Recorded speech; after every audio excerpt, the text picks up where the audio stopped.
आओ देखो, कह रहा था lines of force are continuous smooth curves without any breaks, कोई ब्रेक्स नहीं होते, कोई टूट फुट बीच में नहीं होगी। अगर इलेक्ट्रिक फील्ड लाइन ऐसे जा रही है तो फिर वो पूरी जाएगी, बीच बीच में ऐसे ऐसे ऐसे ऐसे टुकड़ों में नहीं चलती, वो पूरी ही चलेगी। बढ़िया, पहला समझ में आया होगा आपको।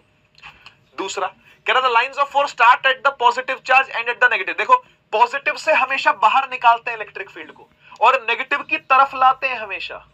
ये एक प्रॉपर्टी बड़ी इंपॉर्टेंट है, प्लस से हमेशा बाहर और माइनस में अंदर, ठीक है ना।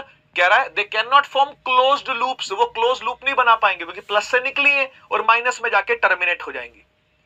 जैसे बस चलती है ना, एक जगह से चली दूसरी जगह जाकर के टर्मिनेट हो गई, अब छुट्टी, अब ड्राइवर की भी छुट्टी, अब कल आएगा सुबह और उल्टा चलवाएगा, है ना। तो ऐसा वाला सीन है, समझ गए ना, कि भाई एक जगह से चली दूसरी जगह पर आके टर्मिनेट हो गई, छुट्टी, घर जाओ, समझ गए। If there is a single charge then the lines of force will start or end at infinity. अगर कोई चार्ज अकेला ही है, मतलब अकेला ही पॉजिटिव है, सोचो नेगेटिव है ही नहीं, तो फिर कहां जाके एंड होगी ये, तो बोलते हैं इंफिनिटी तक जाएगी।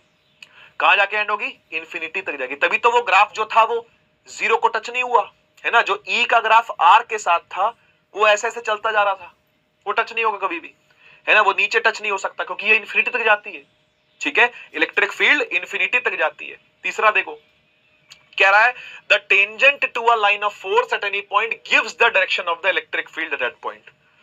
मतलब क्या हुआ, कह रहा है कोई भी इलेक्ट्रिक फील्ड अगर जा रही है मान लो, तो उस पर आप कहीं पर भी टेंजेंट डाल लो। जैसे इलेक्ट्रिक फील्ड गई ना, ये आप कहीं भी टेंजेंट डाल लो, जैसे टेंजेंट डाल दिया, इस पॉइंट को टच करता हुआ होता ना भाई टेंजेंट, ये पॉइंट है, इसको टच करता हुआ टेंजेंट ऐसे होगा, तो आपको इलेक्ट्रिक फील्ड की डायरेक्शन मिल जाएगी। उससे आप फोर्स की भी डायरेक्शन निकाल पाओगे, है ना। इलेक्ट्रिक फील्ड की डायरेक्शन में ही फोर्स लगती है किसी पॉजिटिव चार्ज पर। आप यहां पर सोचो, आपने इधर डाला टेंजेंट, तो इलेक्ट्रिक फील्ड की डायरेक्शन यहां पालोगे आप, समझ गए ना। तो टेंजेंट डाल के आप इलेक्ट्रिक फील्ड की डायरेक्शन पता कर पाओगे। उससे क्या होगा, उससे भाई तू फोर्स निकाल पाएगा, क्योंकि जिस डायरेक्शन में इलेक्ट्रिक फील्ड जाती है उसी डायरेक्शन में पॉजिटिव चार्ज भी चलता है, यानी उस पर भी फोर्स वही लगती है, ठीक है।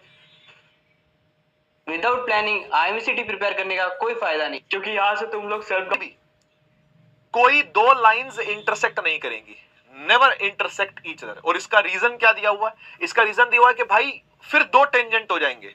जैसे मान लो के दो लाइनें इंटरसेक्ट कर ही रही हैं, ठीक है ना, तो एक ही पॉइंट पर दो टेंजेंट हो जाएंगे, और दो टेंजेंट हो जाएंगे तो मतलब दो दो दिशाएं हो जाएंगी। तो चार्ज कहां जाएगा, कौन सी दिशा में जाएगा फिर, तो ये प्रॉब्लम है ना भाई। टेंजेंट तो डायरेक्शन देता है ना, तो चार्ज यहां रख के कहां जाएगा फिर, यहां जाएगा कि यहां जाएगा, तो बात समझ में नहीं आती है ना। तो इसलिए बोल रहे हैं कि if they intersect then there will be no, there will be two tangents at the point of intersection and hence two directions of the electric field at the same time, which is not possible। एक ही time पर एक ही point पर दो दिशाओं में field नहीं हो सकती, फोर्स नहीं हो सकती।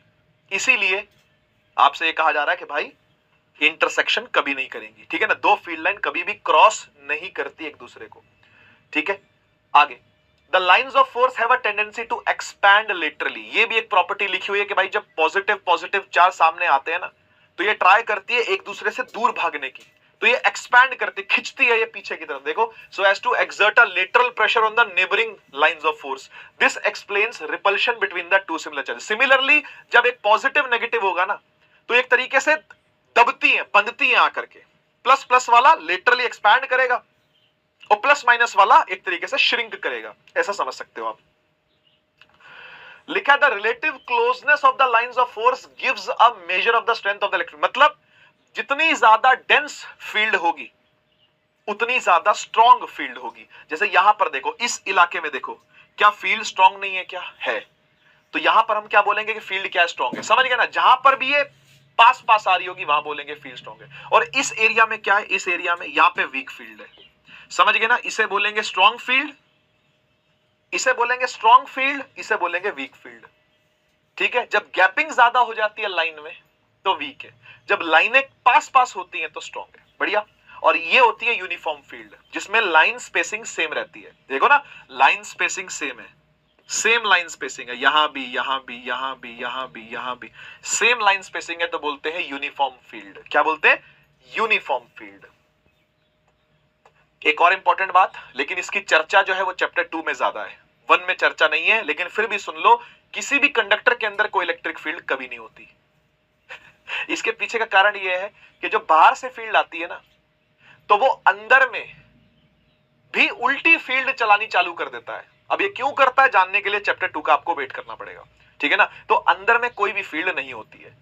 The lines of force do not pass through a conductor because the electric field inside a charged conductor is zero. Charge ना भी हो ना तो भी जीरो, मतलब कंडक्टर के अंदर इलेक्ट्रिक फील्ड नहीं हो सकती, सीधी बात, ठीक है जी। मैं यहां पे लिख देता हूं कि E इनसाइड इज जीरो, ऐसे ही लिखते हैं। इनसाइड इलेक्ट्रिक फील्ड क्या है जी, जीरो है। चलिए